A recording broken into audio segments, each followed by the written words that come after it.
Welcome back. We were talking to our distinguished lady about her family life, marriage, and now we want to talk a little bit about her career. As you heard, she is been to school. She's been in the education world for a while. So we'd like to know a little bit more about your career. What was it like? What were your experiences? Yes. Uh, Actually, my employment career started when I finished my bachelor's degree with education. Okay. I was posted to Kablonga Boys Secondary School in 1981. 81. From there, that is the only school I ever taught. I was not transferred anywhere. I was at the Kablonga Boys for 22 years. Whoa. When I reached that place, I found the history had died. Children had lost interest. How am I going to pick them up? Yes. I said, I'm going to be giving you free tuitions every Saturday, those that are willing, so that you can catch up. It gave me a lot of glory at Kablonga Boys. Really? Children started coming as if it's in a normal class. My class was full with children. Yeah. Every Saturday, free tuitions. I was teaching them through and through. And at the end of the day, grade 9 results were very good. Grade 12 results were very good. We had distinctions everywhere. History. In history. Wow. So history has been my life. Yeah. After 22 years. But before you leave that one, I'm interested. Can you say something about history? What is it about history that that is so nice, that inspires you? People think that history is a good subject and it has no meaning. History teaches about the past, but it makes a meaning in the present. Without history, you cannot have the present. Okay. For example, people have just learned about colonialism. Yes, the whites colonized us. Yeah. The whites colonized us. What is important is that how did we leave the bondage of the whites, like in Zambia? How have we become independent? Yeah. So we teach children the struggles, independence struggle, and the other things that make a meaning to the lives of the children. So now we are ruling ourselves. So history makes a meaning for the present. For the present. Yes. So without history, you have to dead. Okay. Yes. I'm sure those who were at Kablonga Boys remember your teacher. They remember me everywhere, and I get chickens and money from my boys who performed so well. Even last week, I met a certain Kiri who was in grade 11 and he just produced 100 kwacha. I said, you have made me what I am. Yes. And the other week, Tobias, who works at Lusaka Water, brought a chicken for me to say, wow, you did a lot of work for me. So that is how much I contributed. I contributed to making history on the map, what it should be, because I find the history teachers are not doing their best, most of them. And I must confess, for me, I dropped history. Yeah, because of the poor teaching methods. If you are a poor teacher who does not make history alive, then you find that the children lose meaning. But me, I would leave the classroom, take them to the football pitch, and we would sing songs there before we begin history. Wow. When we sing songs with a meaning, and then I would introduce that topic of history. And the children were always very, very happy. Yes. Very, very nice.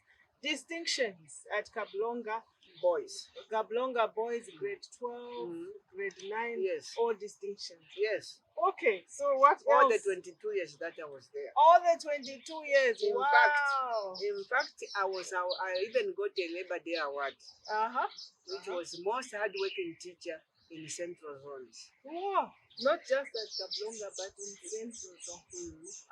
Most hardworking teacher. Okay, that's beautiful. Yes. Distinctions. Okay, so what else about you? Then from there, I was actually promoted to be a senior inspector of schools. Currently, they are saying that they are senior educational standards officers. And I was looking at, in fact, I was placed in what is called the social sciences.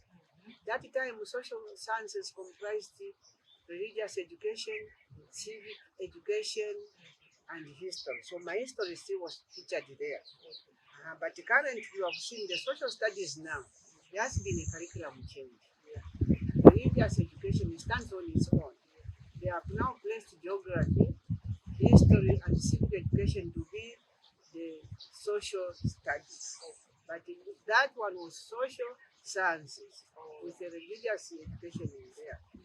So the 5 years I worked in the means of education, I did a lot of things. So you left teaching, and then now I was promoted. you were promoted. It was a promotion from being a teacher to become a senior instructor in the same ministry of education. So from the 22 years, now I work as an inspector for 5 years. Touring in schools, sitting in teachers' classrooms, observing what they are doing and advising them the way they should teach for 5 years. So that one I interacted with a lot of teachers.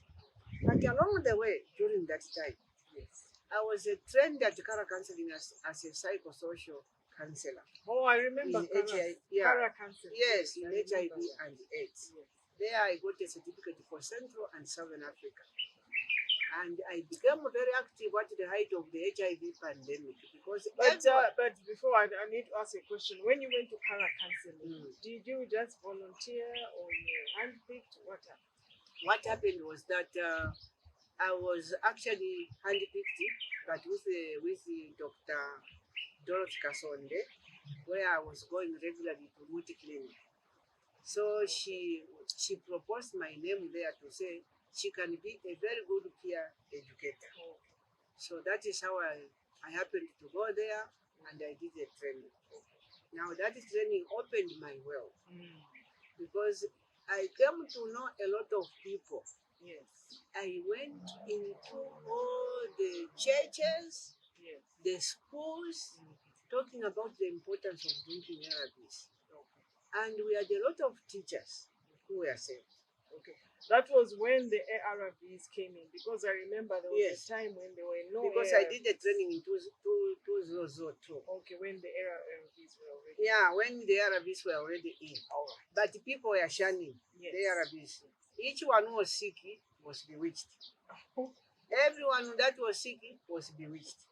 So that's why I was now going through to say, no, you are not bewitched. It is us ourselves. Yes. Who have gotten this problem. And let us work together to drink the medication. Okay. So there, that was the opening of my world. A lot of people answered the call and they started drinking the ARVs. Yes. Even now, people come to appreciate to say, without you, we would not have raised our children. So besides being an inspector, I became a provincial HIV counselor, doing all that kind of work, bringing people to their reality from herbs. The problems in certain circles, like in SDA churches, where they believed in a lot of herbs, I went there, right inside the churches, to talk to them. We had a lot of success. Even a lot of people from SDA actually went to get the ARVs. Okay. Yes. Yeah, but can you talk to someone, because this HIV, we still have it. We are still living with it. Yes. So now taking ARVs and all those dynamics, can you talk to someone who is listening about HIV, ARVs, etc.? Yes, I can talk to them in the sense that, when you want to die AIDS, then you go to the herbs. Oh. When you go to the herbs, you surely are going to die AIDS. You should take a scientifically proved formula, because here out there people are just saying we have discovered this medicine, it can cure HIV. We have discovered this. They have not discovered much information about it. The ARVs are the real ones that are working, because that virus is made to sleep. It doesn't die. When it's taking the ARVs, it just sleeps like a lion in a cage. If you stop taking the medications and feel that you are feeling better, because definitely when you are taking ARVs, you are going to lose all the symptoms that come with bad infection. You are going to start getting well, and then you are going to stop the medication because you feel that you have been healed. And many people have died. They've gone to preachers who have told them your HIV has been cured. It's not cured. The virus is sleeping. The moment you stop the ARVs, that lion will wake up and eat you up. That is what it does. When it wakes up, then it brings all sorts of symptoms. Tuberculosis, cancer, and it makes you very, very sick until it makes sure it is the most powerful. When you are fighting with it, it is the one which puts you down. So the importance about ARVs is adherence. Adherence meaning you have to take the medications at the same time every day, not when you feel like. You Very forget important, at the same time every day. That means you put an alarm on your phone to say, I'll be drinking this medicine at 20 hours. Yes. The alarm will also ring at 20 hours. It will remind you to take the medication, and you won't miss it. But if you feel you are in a pub, you are in a party, and you say, I will drink it after. One, you will have been under the influence of intoxication. The alcohol does not mix very well with it. You're going to find that what you are taking are going to actually bring the ARVs down. The value and the power is going to go down. Again, you are going to be sick the same way you started. And this time, we may not be like. Yes. We can find ourselves in the graveyard soon. And the people can decide for us. Is it Mutumbi Chingwere or Memorial Park? But if we are faithfully drinking the ARVs, people will be able to raise their children and their children's children And live live a longer life, because these drugs are really working. That is why now when you go to clinics, you find all the clinics are filled up with people. Our distinguished lady here was telling us very, very important information about taking ARVs. And it's not only ARVs, it is also related illnesses. You were telling me something during the break. You were saying that I was saying that some people say they are tired of taking the medicine every week. You were saying something. Yes, people say that they are tired of taking medication, but they are not the only ones who are sick. For example, myself, I've suffered through a number of illnesses. I've actually very bad BP at times. I've had very serious kidney problems. I've right heart failure, which has made me be what I am. Because the doctors have told me the medicines that we are giving you, you have to drink them faithfully, because when we are not there, the medicines are going to be there. And like what I said on the alarm, I've put the alarm to remind me when to drink these medications. I've also bought a pill box. A pill box is very useful because you will know that you have missed. A pill box has divisions AM, PM, and the evening for each particular day. So all of us are taking these medications. The moment you stop taking the BP medication, you have a lot of strokes all around. Yes. And the strokes are giving people a lot of problems. Even me, I've had a stroke before. But I've been resuscitated by medications and by the power of God. After the stroke and after a serious kidney problem, I promised to God to say, now from now on, if you raise me, because I was seriously sick and the people thought that I was going to die. I said, my God, if you raise me, I will dedicate my life to the people and to the glory of God. I am okay, and I've made my hands open to people. Whenever they call me, they have a problem, I go there.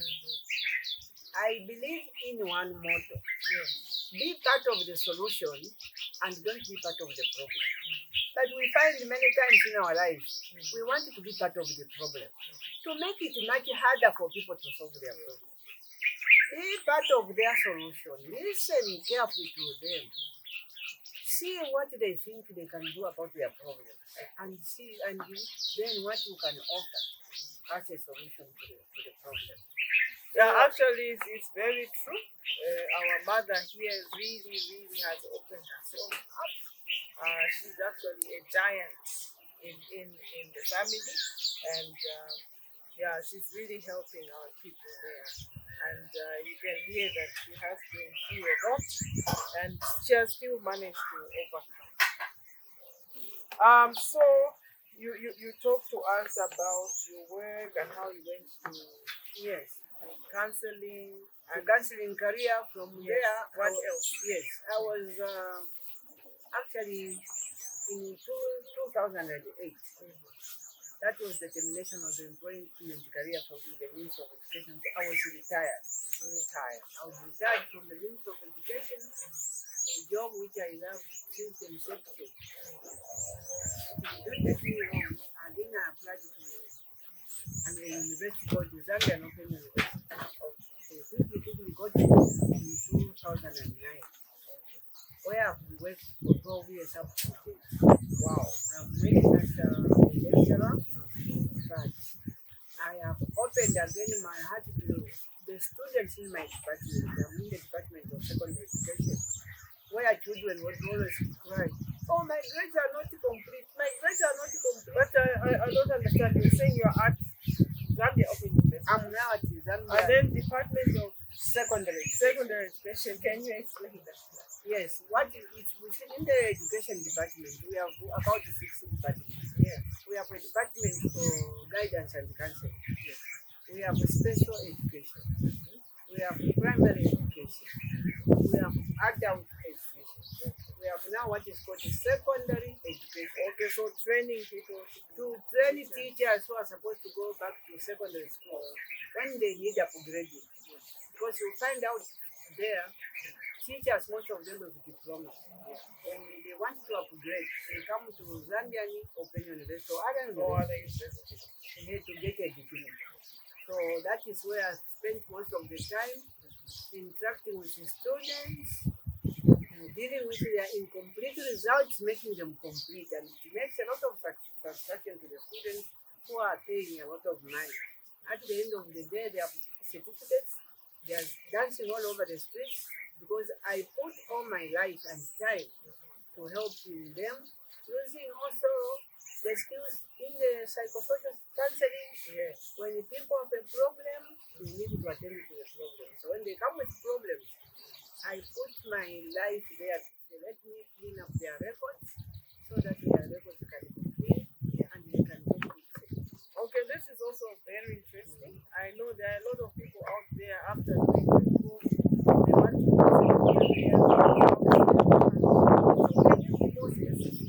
for example, the courses that I'm talking about are within the university. Yeah. The courses that I'm talking about, all the students in the secondary department. Okay, so they're coming from secondary. Yeah, they are coming with their diplomas. Yeah, they are coming with their diplomas. Yes. But we have also now introduced what is called where they come straight from the school. From secondary school. Yes, there they are taught in the classroom. Yes. Okay. But these others who are under what we call open and distance learning, Yes. teachers who have been in the school. Now they want to upgrade themselves from diploma to the degree level. They also come. So these are the most people that I interact with. And when there are problems related to their coursework, it is new cleans their records. So that at the end of the day, we can get a certificate. So students have been happy and they have named me secondary. Today we are with secondary. Secondary, yes.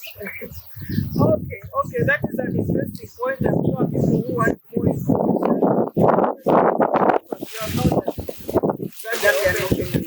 if you want to improve your secondary, you will be able to talk to her. You can come and get organized, but Uh-huh.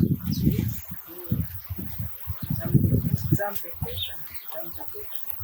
Okay, that's really, really interesting. So even up to today, you are working for Zambia Open University.